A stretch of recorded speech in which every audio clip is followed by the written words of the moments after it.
Hi everybody, this is Lars Bemir for LoveVFX, and I'm here with your favorite German compositor, Sebastian Schütt, who is a lead compositor. And yeah, thank you so much for taking the time and talk to me. Thank you. So I'll start with the first question. We have a few. What is the thing that you would have liked to know early in your career? I think probably that it's okay to make mistakes, because I know you can easily feel bad about, admitting and also like putting yourself in the spot where you can actually face or deal with a lot of mistakes. But that's the most you can learn from, and especially during uni time, I think I should have tried out a little bit more, because the higher you go up in your career, the less of you is expected, or like the more of you is expected, but to make less mistakes basically. So I think I would have spent more time there. Yeah. So it's okay to fail at the beginning, and don't worry so much about it. And that's basically kind of the time to fail the most. And then as you grow as an artist, then of course you still fail, but you fail less. That's kind of the gist of it, isn't it? Exactly. Yeah. Thank you for that. So the next question is, what is a part of your job that you are most passionate about? I think the collaboration with people. Actually, just if I would just do it on my own, I think I would not be. You naturally lose your passion a little bit, I guess, or at least that it is for me the driving factor, and that's why also now being at the FMX and then connecting with people again, just to light up the fire even more again, right? So that fuels my passion. So yeah, just dealing and like working with people. It's very cool. So the next question is, what is the most challenging part about your job? Right now, it is actually having not so much opportunity to work with people or with a big group of people, because now with the options of working from home or working remotely, obviously there's a lack of collaboration happening, and you can obviously still try to build bonds with a few people that come in, but that really big group atmosphere and working hand in hand, that is honestly a little bit challenging for me, because I'm a sociable person. I need to connect. I need to look into people's eyes. So that's at the moment at least.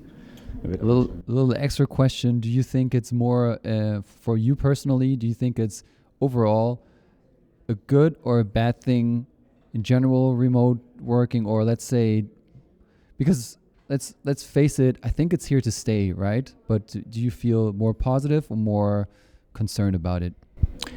At the moment I feel quite positive about it, especially if you manage to like find a kind of like a hybrid way for yourself, right? So because I obviously love the advantages that come out of working from home, but I also want to mix it up, and like I said, I need to have that fuel, connect with people. So at the moment I'm not that much concerned, just thinking ahead, and then for the next generations to come in that never experienced that collaboration.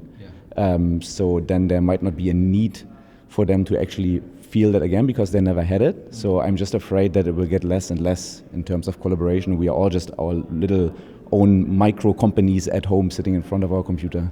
Yeah, I get what you're saying. So let's continue with the next question. What are the 5 most frequent notes you have given compositors on a shot? It's probably basic, simple stuff, I would think, and probably things that always come up every time again. It might be a black levels comment or grain.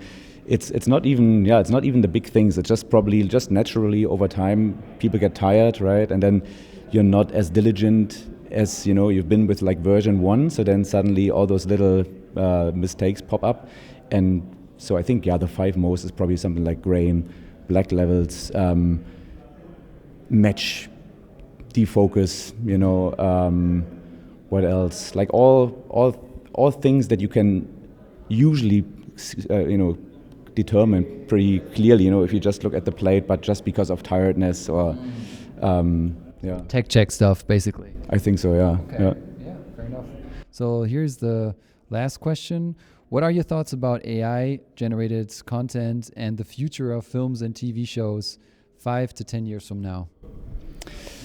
Yeah, that's a good one. I mean, as in our field of industry, I think we are all hopefully like very thirsty for new technologies and all that stuff. So at the moment, I'm actually really excited about it.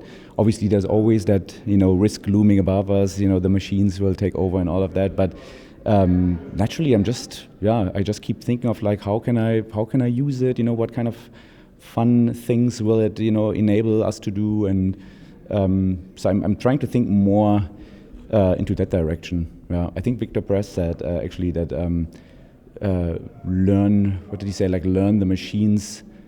Learn to work with the machines before they can learn to work you. Be nice to them. Yeah. Yeah, it's so true. And so in general, you would say you were also more positive when it comes to AI, and you try to look at it as a tool and as something that is here to stay, and so we just have to figure out how to use it in the best way, or what is your approach? I think so. I mean, it's definitely here to stay, and I would like to have fun with it as long as possible, because I feel like if it reaches a point where we let's say where everybody can make their own movies at home, just sitting there, and like AI is so good to determine what you like 100% and create a movie for you every day, and you just watch it on your own. I mean, then we have a whole different problem. Then the whole world is in downfall. So I don't want to think that far ahead, right? So, but for now, I'm super excited. Yeah. It's also very difficult, really. It's kind of a mean question to say 5 to 10 years from now, because as it's going, in the rate that it's going right now, it's almost like an exponential curve when you think about the technology and the developments, especially in the AI area. So yeah, sorry for the mean question, but everybody has his or her own thoughts or opinions about what it might be looking like in the future. Thank you so much for taking the time. It was a pleasure. Yeah, and bye guys.